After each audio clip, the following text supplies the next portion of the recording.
भारत चीन की सीमा की कठोर ऊंचाइयों पर भारतीय सेना हमेशा बेफिक्री के साथ तैनात रहती है। चीन की चतुराई के बावजूद सैनिक सरहद की सुरक्षा को लेकर हमेशा आश्वस्त रहते हैं। लाख मुश्किलें आए लेकिन यहाँ कोई भारतीय सेना का बाल भी बांका नहीं कर सकता, क्योंकि यहाँ सैकड़ों सैनिकों के साथ एक ऐसा सैनिक भी तैनात है जो दिखता नहीं पर यहाँ मौजूद है।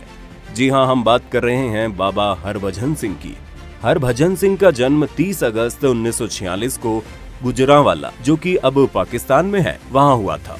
सेना के रिकॉर्ड के मुताबिक हरभजन सिंह 1966 में पंजाब रेजिमेंट में एक आम सिपाही के तौर पर शामिल हुए थे। कुछ समय बाद उनकी तैनाती नाथू ला में हुई और वहीं एक हादसे में उनकी मृत्यु हो गई। ऐसा कहा जाता है कि ये हादसा तब हुआ जब वो घोड़ों के काफिले को तुकुला से डोंगचुई ला ले जा रहे थे। तभी वो वहाँ फिसल कर एक नाले में गिर गए। पानी की तेज धारा में उनका शरीर बहकर घटना स्थल से 2 किलोमीटर दूर जा पहुंचा।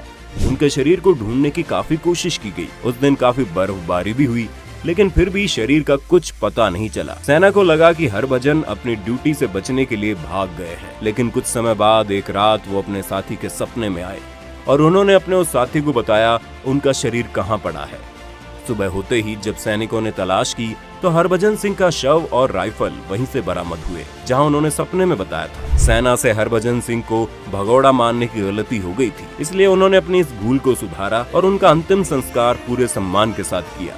कुछ समय बीता और कुछ समय बाद ही हरभजन अपनी टुकड़ी के एक सैनिक के सपने में फिर से आ गए और उन्होंने उससे कहा कि उनका शरीर गया है, लेकिन उनकी आत्मा अब भी ऑन ड्यूटी ही रहेगी। शुरू में तो सपने की बात को वहम मानकर किसी ने ध्यान नहीं दिया, लेकिन फिर बाद में साथी सैनिकों के साथ कुछ ऐसा होने लगा जो अजीब था। जैसे अगर किसी से कोई गलती होने वाली होती या उनके साथ कोई अनहोनी घटना होने वाली होती तो हरभजन पहले से ही सपने में आकर सावधान कर देते। साथ ही वहाँ ड्यूटी कर रहे सैनिकों का मानना तो ये भी था कि सिक्किम की भयंकर ठंड में भी किसी सैनिक को झपकी नहीं लग सकती थी और अगर गलती से लग भी जाती तो उसे बाबा का थप्पड़ पड़ जाता था। हाँ, माफ कर दो बाबा जी, माफ कर दो, अब से ऐसी गलती नहीं होगी।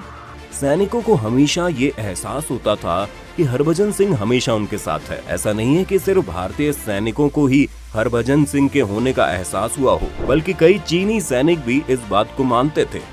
चीन के कई सैनिकों ने भारतीय अधिकारियों से कहा था कि आपका एक सैनिक यहाँ घोड़े पर घूमता है, उसे वापस बुला लो। जब ये बात बड़े अधिकारियों तक पहुंची तो उन्होंने इस बात की तहकीकात की। इसके बाद ये मान लिया गया कि बर्फीले तूफानों के बीच जब सैनिक सीमा की रक्षा कर रहे हैं तब एक ऐसा सिपाही भी उनके बीच मौजूद होता था जो दिखाई नहीं देता था, क्योंकि वो आत्मा है। हरभजन सिंह सैनिकों के लिए बाबा हरभजन सिंह हो गए। इसके बाद वहीं खाली पड़े एक बंकर में उनका मंदिर बना दिया गया। उसमें उनकी वर्दी, जूते, बाबा का बिस्तर और बाकी का सभी जरूरी सामान रख दिया गया। सेना ने उन्हें ड्यूटी पर मुस्तैद सिपाही का दर्जा दिया। जो नियम सब सैनिकों पर लागू होते थे वो उन पर भी होने लगे। यहाँ तक कि तनख्वाह, छुट्टी से लेकर प्रमोशन तक बाबा के मंदिर का जिम्मा आर्मी ने अपने हाथों में ले लिया।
हरभजन से काफी आस्था जुड़ी है। भारतीय सेना के जवान अपनी ड्यूटी पर जाने के दौरान बाबा के मंदिर में मत्था टेकने जाते हैं।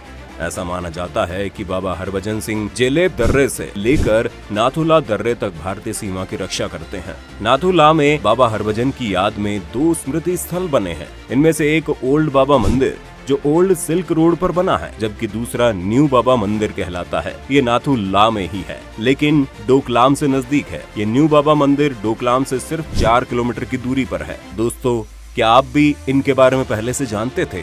क्या आपने भी ये मंदिर देखा है? अगर हाँ, तो अपने अनुभव हमारे साथ कमेंट बॉक्स में जरूर साझा करें। अगर आपको हमारी आज की वीडियो पसंद आई हो तो वीडियो को ज्यादा से ज्यादा लाइक करने के साथ साथ इसे अपने दोस्तों और रिश्तेदारों के साथ शेयर करना ना भूलें।